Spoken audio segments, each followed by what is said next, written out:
Nous avons donc vu que, je dirais dans le dernier tiers du Ve siècle, la démocratie s'était corrompue et que souvent les assemblées décidaient sous l'influence de gens qui leur faisaient un peu avaler ce qu'ils voulaient, ce qu'on appelait les démagogues, ceux qui essayaient de conduire le peuple en le flattant.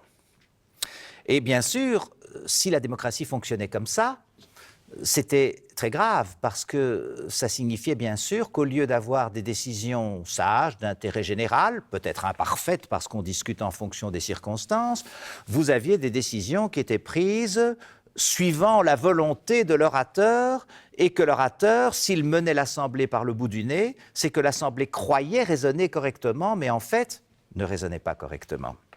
Alors c'est ici qu'apparaît le personnage de Socrate.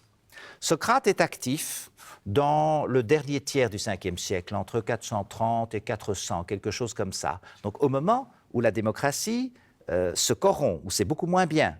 La grande époque de la démocratie, c'est plus tôt, c'est sous Périclès, entre grosso modo 460 et 430.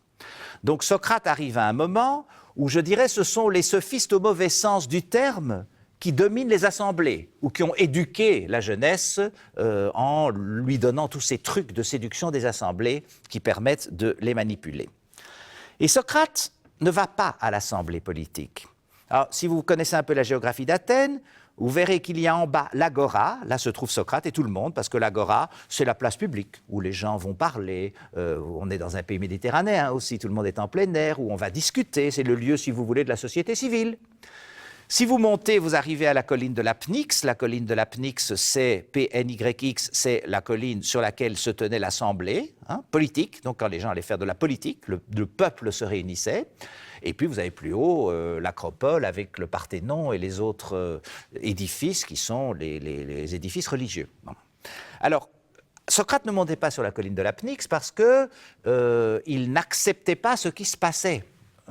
Il n'acceptait pas cette dégradation de la démocratie. Il ne le disait pas, parce qu'il rusait, il n'avait pas envie qu'on lui tombe tout de suite dessus, parce qu'il avait un message à faire passer. Non pas parce qu'il était lâche, on verra plus tard qu'il sera très courageux.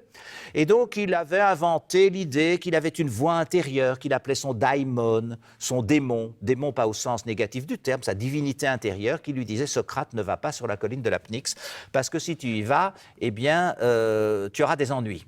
Et Socrate disait, en se fichant un peu du monde, j'ai obéi à ma voix intérieure, je ne suis pas allé sur la colline de l'Apnyx. Et donc, on peut dire, enfin, ce que je dis c'est métaphorique, il les attendait en bas, si vous voulez. Ils descendaient, les citoyens de la colline de l'Apnyx, ils arrivaient sur l'agora, et au fond, ils étaient très fiers d'avoir accompli leur devoir démocratique. Et ils avaient l'impression d'avoir pris des décisions qui étaient des décisions qui allaient dans l'intérêt général de la cité. Et Socrate arrivait devant eux en disant, je suis un bon citoyen, ce qu'il était. Je n'ai pas été sur la colline de l'Apnyx, donc je ne connais pas les arguments qui ont été échangés. Est-ce que tu peux me dire ce qui a été décidé ? Et son interlocuteur lui disait, on a décidé la paix, on a décidé la guerre, on a décidé de reprendre les hostilités par terre, par mer, de faire un compromis, enfin, tout ce qu'on aurait pu décider. Et Socrate, voyant ça comme n'importe qui n'a pas assisté au débat, se dit, bon, mais tout ça est possible, mais pourquoi a-t-on choisi une position plutôt qu'une autre ? Est-ce que tu ne peux me refaire le raisonnement qui a mené à cette conclusion ? Ce qui paraissait tout à fait normal. Et l'interlocuteur s'exécute en public.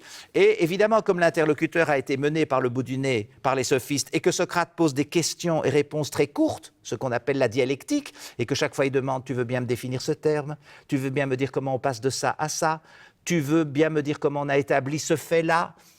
Tu veux bien ne pas changer de définition en cours de discussion, etc. etc. » Mais au bout d'un petit temps, l'interlocuteur qui s'est laissé manipuler par les sophistes, qui n'ont fait que cela, mais ça ne se voyait pas, mais avec Socrate, ça se voit, parce qu'avec Socrate, il pose des questions et réponses qui coincent son interlocuteur, l'interlocuteur s'effondre.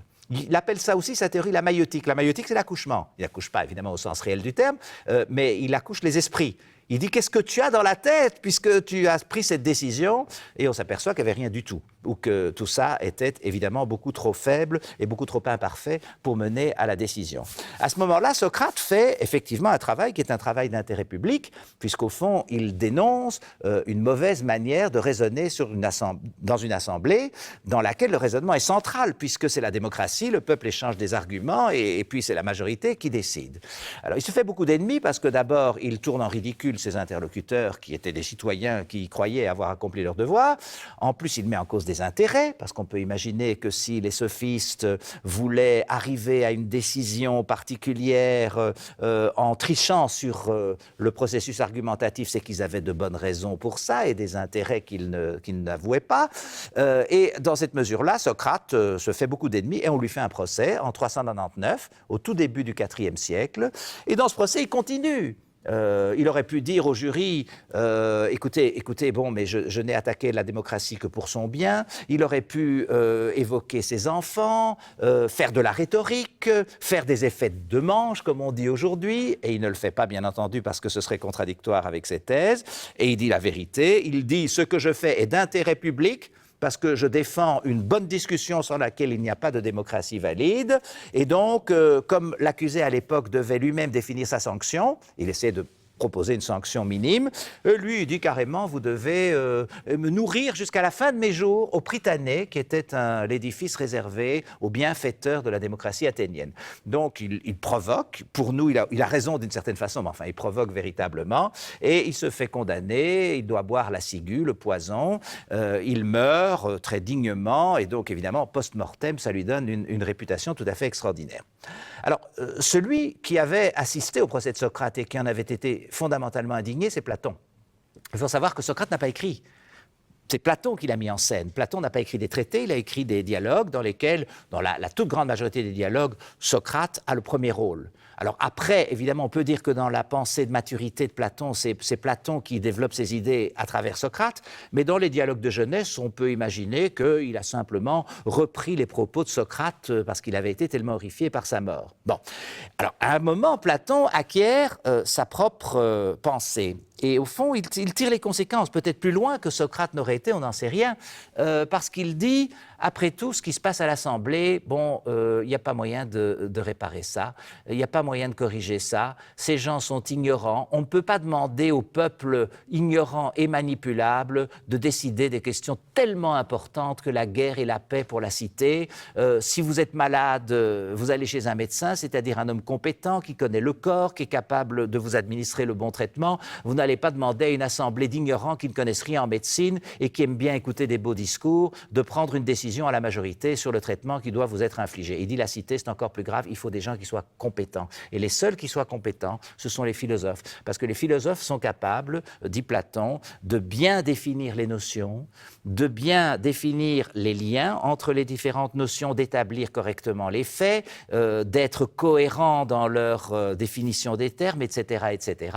Et là, les philosophes, eux, peuvent prendre une décision d'intérêt général. Mais les philosophes, c'est une toute petite minorité de gens qui sont capables de ça. Il ne faut pas demander ça à une assemblée d'ignorants. Et donc, Platon oppose à la démocratie la monarchie philosophique, si vous voulez. Ce sont, d'une certaine façon, des rois philosophes.